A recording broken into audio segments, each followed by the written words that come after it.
My fiance laughed at the prenup and said, "Marry me as is or not at all."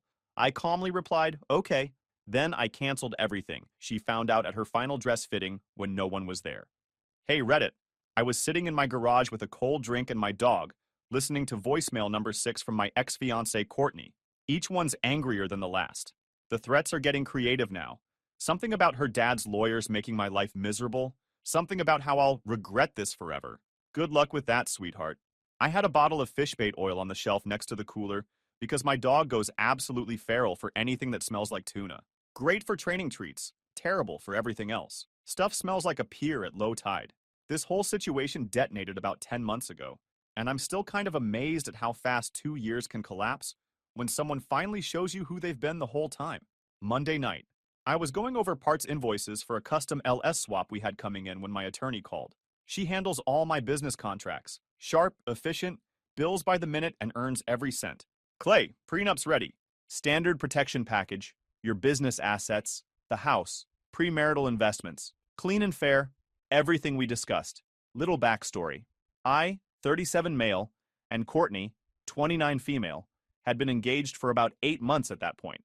Together 2 years total. She moved into my place after her lease ended because it made sense at the time. We were building something. At least I thought we were. What she moved into wasn't some starter home.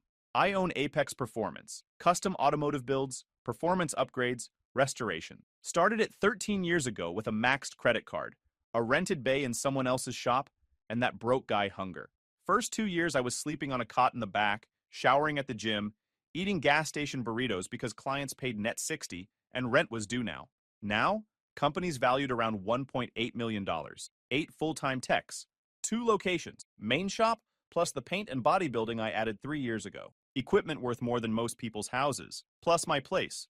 3-bedroom ranch I bought at auction 7 years ago and spent 2 years making livable on nights and weekends. Foundation work, electrical, plumbing, roof.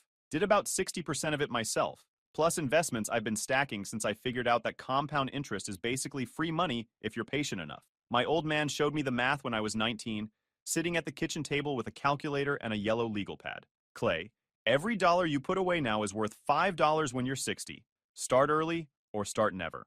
He died 3 years ago, but I still hear his voice every time I move money into the brokerage account. I started early. The prenup was textbook stuff. My business stays mine. House stays mine. Her assets stay hers, 401k from her marketing job, savings, the Audi her parents helped her buy. If we divorced, she'd get reasonable support based on how long we were actually married. Fair deal. The kind any competent attorney would tell you is basic asset protection. My attorney had actually given me a look when I told her we'd been engaged 8 months without paperwork. Clay, you're lucky she hasn't already looked into what you're worth. Thanks. I'll bring her by tomorrow to review. That night, I made dinner. Grilled steaks, her favorite, medium rare, garlic butter, roasted vegetables, the works. Kept things easy, relaxed. I figured we'd have a quick conversation, she'd skim the document, maybe ask about a couple clauses, sign, and we'd move on. Simple. Courtney, my attorney finished the prenup. We can go over it tomorrow and get it signed. She looked up from her phone. A year ago, she'd have set it down, asked what was wrong. Now she did that eyebrow thing, where she's already offended before she's even processed what I said. Prenup? I thought we were past that. We'd talked about it briefly when we got engaged. I mentioned I'd want one given the business situation. She'd made some comment about trust and how prenups were basically planning to fail. I thought we'd circle back once the initial engagement high wore off. Figured reasonable people discuss these things like adults.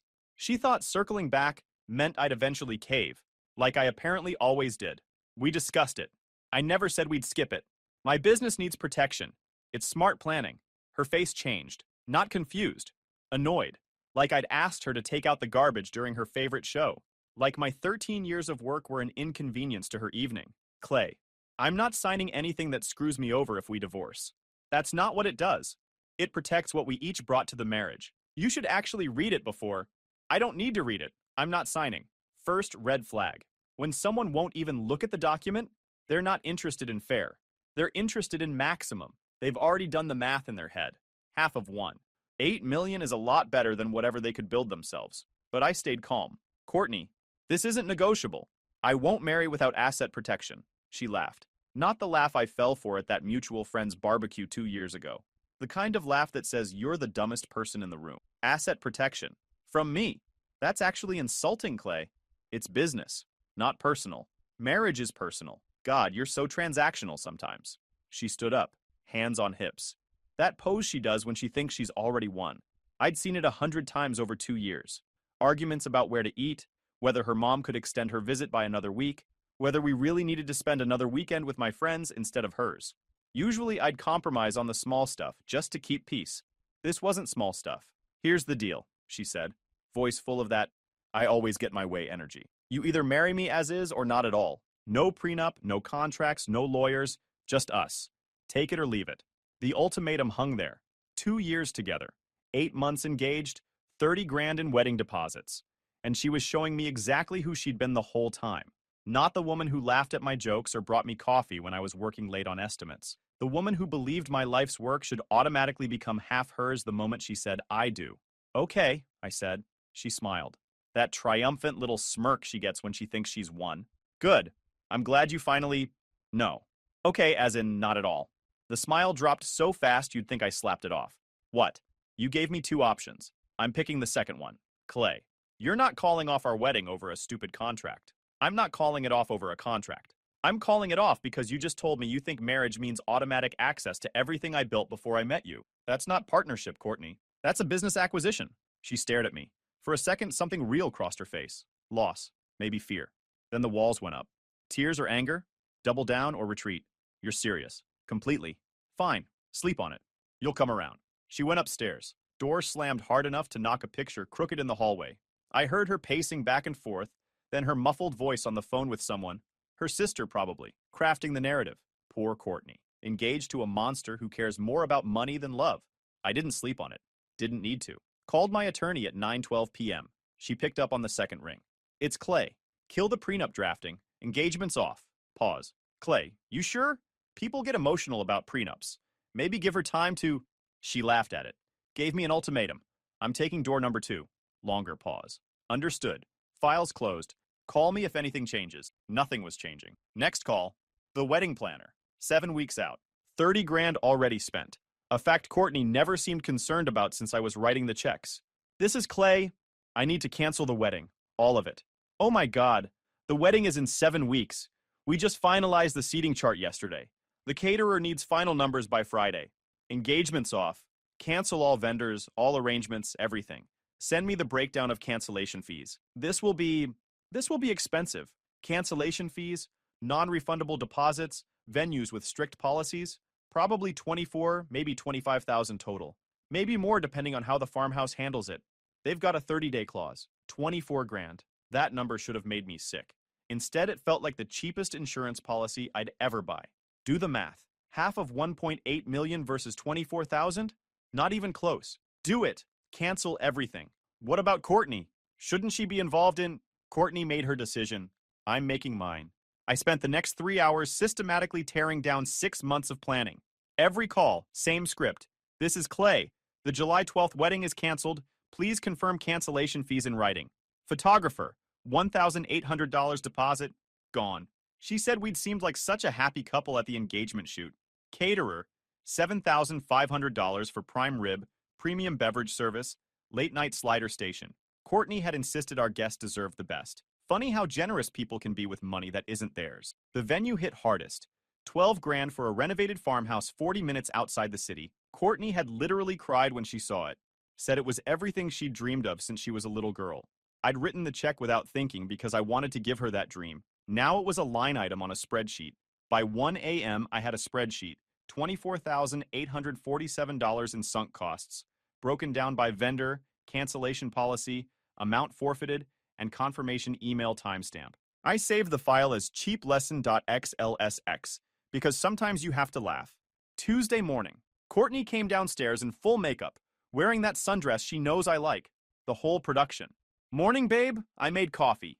I was at the kitchen table confirming cancellations. 3 vendors had sent, "Are you sure?" follow-ups overnight. Courtney, we need to talk. If this is about last night, I forgive you. She poured coffee like nothing happened. The prenup thing was hurtful, but I've thought about it. We can move past this. We don't need to let something like this ruin what we have. She forgave me for wanting to protect 13 years of work. Classic. There's nothing to move past. Wedding's canceled. She froze, coffee mug halfway up. What do you mean canceled? I spent last night calling every vendor. Venue, catering, flowers, band, photographer, transportation. All of it. Done. You can't cancel our wedding without asking me. You gave me an ultimatum. I answered it. I didn't mean cancel the wedding, I meant drop the prenup. That wasn't what you said, Courtney. You said marry you as is or not at all. I picked not at all. Those were the only options you gave me. Her face cycled through confusion, anger, and something approaching panic in about 3 seconds. Coffee sloshed across the counter. This is insane. You're throwing away our entire relationship over money? I'm protecting myself from someone who thinks she's entitled to half of everything I built before she existed in my life. Big difference. That's what marriage means. Sharing everything. What's yours is mine. No. Marriage means building together from this point forward. It doesn't mean you get equity in 13 years of work you had nothing to do with. You didn't build Apex Performance. You didn't spend 2 years living in a construction zone renovating this house. You didn't eat ramen for 2 years, so you could make payroll.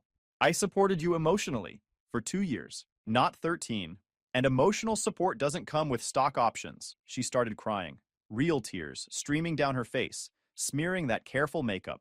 The kind of tears that usually got her whatever she wanted. This time, I didn't move. Where am I supposed to go? She was sobbing now. This is my home, too. You can't just throw me out. This is my house, Courtney. Has been for 7 years. Your name's not on anything. You can stay through the weekend to figure out arrangements. That's more notice than most landlords give. She stormed upstairs. Door slam number 2, even harder than the first. I heard her on the phone within minutes, crying, ranting, her sister, her mom, someone, about how cold and heartless and unreasonable I was being, how she'd given me 2 years of her life. I had a 9 a.m. with a client about a 69 Camaro build. Wasn't about to be late. The next few days she threw everything at me. Silent treatment, hostile sighs. The engagement ring left on the counter like bait, then taken back, then left again. Her best friend Erin showed up with a rehearsed speech about emotional intelligence and meeting her where she is. I listened for 10 minutes, showed her the door, went back to work. Thursday night she tried seduction. Came downstairs in lingerie, talking about how stress makes people say things they don't mean, how we could work through this together. Answers still no, Courtney. She kept waiting for me to crack. That's how it had always worked before. I'd stand firm on something minor, she'd make life uncomfortable enough, and eventually I'd compromise just to restore peace. This time I went to the gym at 5 a.m., made my own meals, caught up on shows she'd vetoed for 2 years, slept in the guest room, and actually slept better than I had in months. Funny what happens when you stop walking on eggshells. Sunday morning she left early, said she was going to her final dress fitting with her sister Allison and some friends who'd flown in from Denver. Big day. The last fitting before alterations would be final. I knew the appointment had been canceled along with everything else. Wednesday morning, 8:47 a.m., per my cancellation spreadsheet. Bridal boutique confirmed via email at 9:12 a.m. I didn't mention it. Some lessons need to land hard. Sunday evening, I was on the couch watching the game, actually enjoying the quiet for the first time in weeks, when my phone lit up. Courtney's sister, Allison. Clay, what is wrong with you? Allison, the older sister who'd spent 2 years looking at me like I was something she'd scraped off her shoe. Not successful enough despite the profitable business. Not polished enough despite everything I'd built. Not the right pedigree for the family. Courtney could have done better, according to Allison. Better meaning richer. More connected. Allison, what can I do for you? Courtney showed up to her dress fitting today and the shop was dark. Locked. On a Sunday. She stood there for 20 minutes before someone finally answered the phone and told her the appointment was canceled days ago. She is absolutely hysterical right now. The wedding's canceled, Allison. Told Courtney that Tuesday morning, 5 days ago. You can't just cancel someone's wedding. I canceled my wedding, which is what I did. Do you have any idea how humiliating this was for her? Standing outside that bridal shop like an idiot? Her friends flew in from Denver. Megan and Caitlin took time off work and spent money on flights specifically for this. Your mother was there in her good dress. They all watched her break down in a parking lot while strangers walked by. I almost felt bad about that. Almost. Then I remembered her laughing at the prenup, like I was a child asking for candy before dinner. Like my concerns were amusing. Courtney knew the wedding was off. If she decided not to believe me, that's on her. She thought you were bluffing. She thought you'd cool down and come to your senses like you always do. I don't bluff, Allison. Never have. When I say something, I mean it. You're destroying her over a piece of paper? Over money? That's what matters to you? I'm protecting 13 years of work from someone who thinks showing up entitles her to half of it. The piece of paper was just how I found out who I was really dealing with. Allison went off on me, called me every name in the book, then hung up. About an hour later, Courtney came home. Mascara streaked down her face in black rivers. Eyes swollen. That $6,500 dress she'd cried about when she first tried it on, the one she'd shown me pictures of, the one she'd been so excited to see in final form, would never exist now. Just a deposit lost to a bridal boutique's cancellation policy. She stood in the doorway looking at me like I'd personally burned down everything she loved. The shop was locked. Nobody was there. The manager finally came out from the back and told me it was canceled a week ago. I looked like a complete idiot in front of everyone. In front of my mother. In front of my friends. I told you the wedding was off, Courtney. I thought you were being dramatic. I thought you'd realize what you were throwing away and come crawling back. I realized. That's exactly why we're not getting married. She collapsed onto the couch like someone had cut her strings. How could you do this to me? How could you humiliate me like this? I didn't do anything to you. I didn't force you to ignore what I told you. I didn't make you show up at an appointment that didn't exist. You did that to yourself by refusing to believe I meant what I said. I was scared, okay? I thought the prenup meant you didn't really love me, that you were already planning for us to fail. The prenup protected you too, Courtney. Guaranteed support if we divorced. Alimony based on marriage length. That's more than most people get. But not half your business, not half your house. There it was. Finally, honest.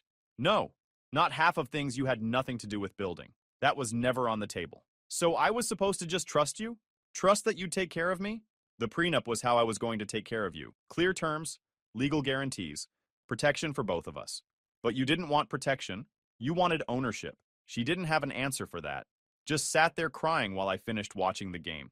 Tuesday afternoon, Courtney's parents showed up with a U-Haul rental truck. Her dad stepped out of his BMW first.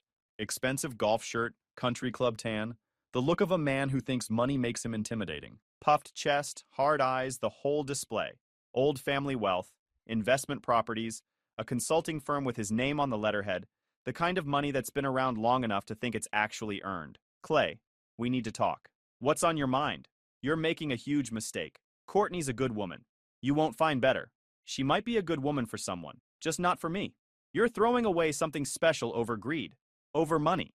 I'm protecting what I spent 13 years building from someone who thinks she deserves half of it for showing up. That's not greed. That's common sense. His jaw tightened. He wasn't used to people standing their ground with him. He came from the kind of circles where money meant authority, where having more meant being right. I've stared down difficult clients, unreasonable inspectors, and suppliers who tried to renegotiate after contracts were signed. A retired consultant in Italian loafers wasn't going to shake me. You'll regret this, he said, stepping closer like his size was supposed to intimidate me. Maybe, but I doubt it. Courtney's mom was crying, quick to tears, quick to guilt trips. Please, Clay, reconsider. She loves you so much. This is destroying her. Ma'am, people who are scared don't laugh at reasonable requests and issue ultimatums. They communicate. They find middle ground. They don't say marry me as is or not at all, and expect the other person to fold. That shut her up. She knew. On some level, she knew her daughter had overplayed her hand. They loaded Courtney's stuff into the U-Haul over the next 4 hours. I stayed out of the way mostly, handled emails in my office, took a few work calls. At one point, Courtney vanished back inside for a few minutes, while her parents were rearranging boxes in the truck. I didn't ask. I was trying to get them out of my house without it turning into a bigger scene than it already was. Her clothes, 3 closets worth, some with tags still on. Her books, mostly self-help titles about manifesting abundance and feminine energy that I never saw her actually read. At one point, her dad accidentally bumped into me in the hallway, shoulder checking me like we were in a high school locker room. I just looked at him until he walked away. Her mom kept crying and asking if I wanted any pictures of us, like I'd want souvenirs of this disaster. Before they left, Courtney tried one last play. Found me in my home office, mascara already running again. Clay, I'll sign the prenup. Whatever you want, whatever terms. Let's just postpone the wedding a few months and start over. Please. No, Courtney. Why not? I'm agreeing to what you wanted. I'm giving you exactly what you asked for, because you only want to sign now that you've lost everything. Your first instinct was to laugh at me and demand half my life's work. That tells me who you really are. Deep down, when it mattered. People make mistakes. I was stressed about the wedding. The planning was overwhelming and I wasn't thinking clearly. Stressed people don't laugh at their partner's concerns, Courtney. Entitled people do. You showed me exactly who you are. She left crying. Her parents shot me looks that probably should have made me feel guilty. Her dad muttered something about lawyers and not being done with this on his way to the truck. I watched the U-Haul pull out of my driveway and felt nothing but relief. That night, I slept 9 hours straight. No anxiety, no wondering if she was mad about something, no walking on eggshells, just peace. The next morning, I kept catching this faint, nasty smell that didn't belong in my house. Not dead animal bad, just wrong. Like something oily and fishy had been smeared somewhere it shouldn't be. It took me 2 days to find it. Inside the bedroom closet, the one she'd just cleared out, she'd wiped fish bait oil along the back wall and under the baseboard trim. The stuff I kept in the garage. Same bottle my dog loses his mind over.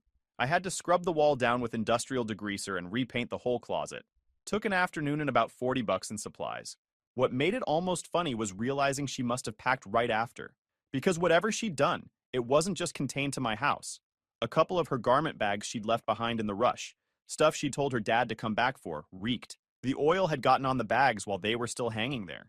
She'd contaminated her own clothes, pulling middle school sabotage on her way out. A day or two later, she called furious, saying half her work wardrobe smelled disgusting, and asking what I did.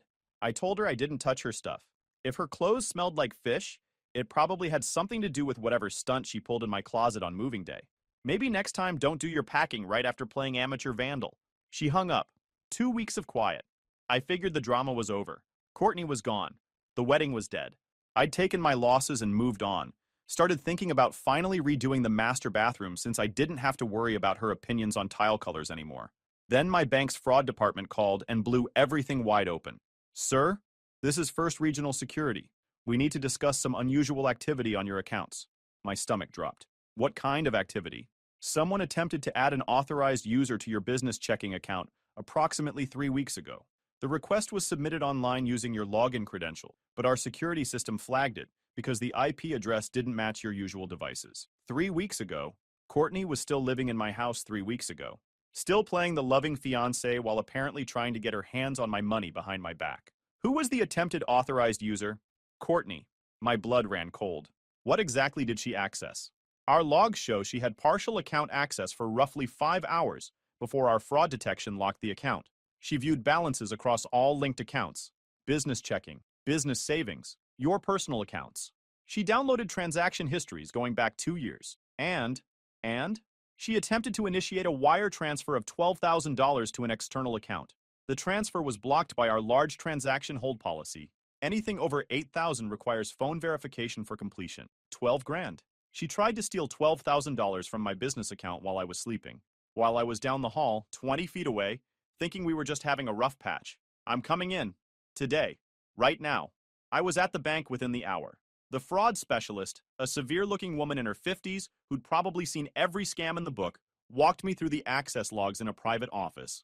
She logged in at 2:43 a.m. on Tuesday, the same day you ended the engagement. Our system timestamped everything.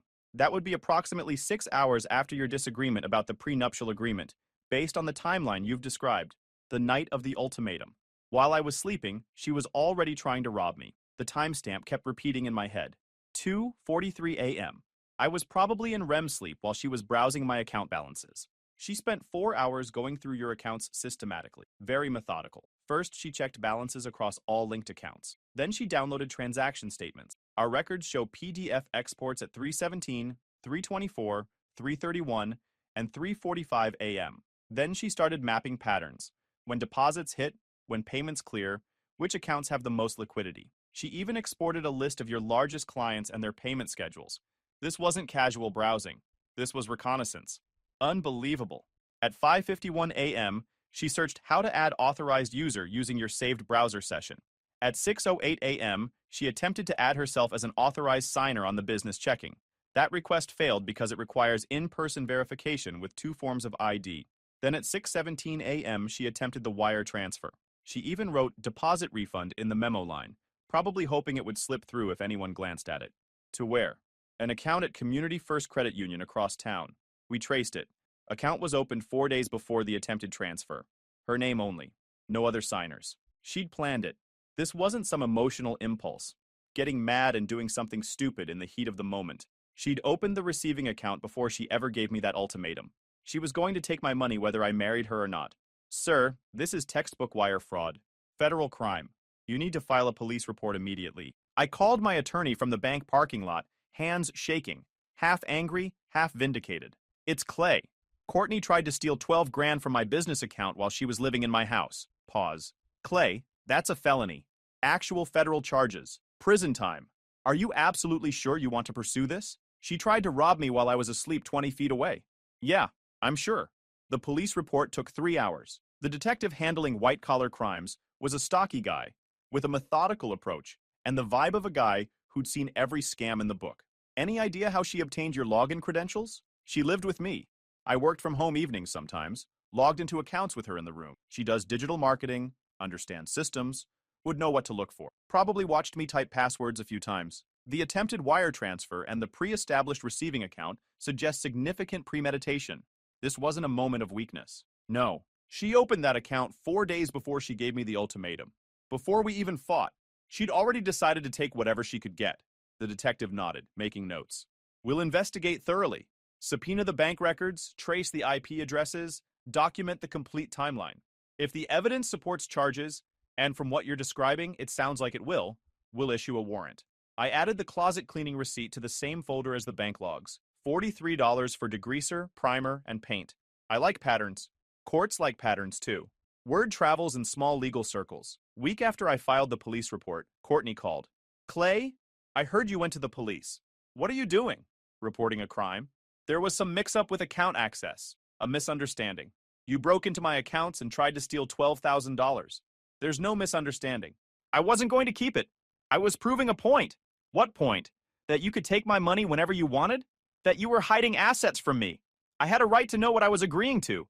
It's my business account, Courtney. My business I built before I met you. You had no right to anything in it. Click. 2 days later, her father called. Because of course he did. Clay, this police situation stops immediately. Sir, Courtney made a mistake accessing your account. She didn't actually take anything. No real harm was done. She attempted to steal $12,000. The only reason she failed is the bank's security system caught it. She was emotional, upset about the wedding. She opened the receiving account 4 days before the ultimatum. Before we even fought. This was calculated. She's young. You can't destroy her life over a lapse in judgment. Accessing accounts at 3 a.m. and attempting wire transfers isn't a lapse. It's fraud. It's a federal crime. You should have raised her better than coming to me yelling about what I should and should not do. Clay, talk to Courtney's lawyer. 3 weeks later, they arrested her at her parents' house. Made enough noise that the neighbors noticed. Her father tried to physically block the federal agents from taking his daughter. Ended up in handcuffs himself for obstruction. Spent a night in county lockup while his lawyers scrambled. Heard the country club crowd had opinions about that one. Apparently his golf foursome was quieter than usual for a few weeks. Legal proceedings stretched over 3 months. Discovery, motions, delays. The usual bureaucratic crawl. Courtney's expensive defense attorney tried the confused about account ownership due to emotional distress from wedding planning stress angle. They even brought in a psychologist who testified about dissociative states brought on by acute relational trauma. Prosecution dismantled it in minutes with the bank's time-stamped logs. She'd researched the account structure deliberately. She'd specifically searched for accounts with the highest balances. She'd noted transaction patterns to time her attempt when liquidity was highest. She'd opened the receiving account 4 days beforehand, not during some emotional breakdown, but during a perfectly normal Thursday when she'd also gone to yoga and gotten her nails done. She'd timed the transfer for 6 a.m. when I'd definitely be asleep. This wasn't confusion. This was theft. She pled guilty to avoid trial. Smart move. A jury would have buried her. Sentence: 18 months federal probation. Full restitution to the bank for investigation costs. 150 hours community service. And a federal felony conviction that would show up on every background check for the rest of her life. No more digital marketing jobs at reputable companies. No more I'm a professional identity. Just Courtney, convicted felon. Her parents blamed me until the end. Her mom called the night before sentencing to beg for leniency. I told her I wasn't the prosecutor and had no input on federal sentencing. She called me heartless. I hung up. 5 months later. I was leaving the courthouse after giving a deposition in an unrelated business matter. Contract dispute with a parts supplier who'd tried to charge me for inventory he never delivered. The kind of routine annoyance you get used to when you run a business long enough. When I saw her. Courtney, standing near the water fountain in the main lobby, talking to someone who looked like a public defender. Young guy in a cheap suit, holding a stack of files. She'd lost weight. Hair pulled back, no makeup, wearing clothes I didn't recognize, probably whatever she could afford on $12 an hour. She looked exhausted, that bone-deep tired you get when your whole life's circling the drain. She saw me at the same time I saw her. For a second, neither of us moved. People walked past. Lawyers, defendants, families waiting for their turn in front of a judge, busy with their own problems, their own court dates. The marble floors echoed with footsteps and murmured conversation. Then she said something to the lawyer, who nodded and stepped away, probably giving her privacy she didn't deserve. She walked over, stopped about 5 feet away, like she wasn't sure if closer was allowed. Clay, Courtney, I didn't know you'd be here. Supplier dispute, nothing to do with you. She nodded, looked at the marble floor, then back up. I got a job, finally. Data entry at a temp agency, $12 an hour. My parents had to co-sign my apartment lease because no landlord would take me with the conviction on my record. I didn't say anything. I replay that night constantly, the one where I gave you the ultimatum. I keep thinking if I'd just said yes to the prenup, we'd be married right now. I'd still have my career, my apartment, my friends, everything. Probably. I was so sure you'd fold. You always compromised before. On everything. I thought, she trailed off. You thought I'd value peace over principles. Yeah, I did. For a while. Then you showed me what that was actually costing me. She wiped her eyes. No tears yet, but close. I'm sorry. For all of it. The ultimatum. The account thing. Everything. I looked at her for a long moment. The woman I'd planned to marry. The woman who'd laughed at my concerns and tried to rob me while I slept. I believe you're sorry, Courtney. But you're sorry you got caught. You're sorry there were consequences. If the bank hadn't flagged that transfer, you'd have taken the money and figured out how to take more. That's not... It is. You opened that receiving account before you gave me the ultimatum.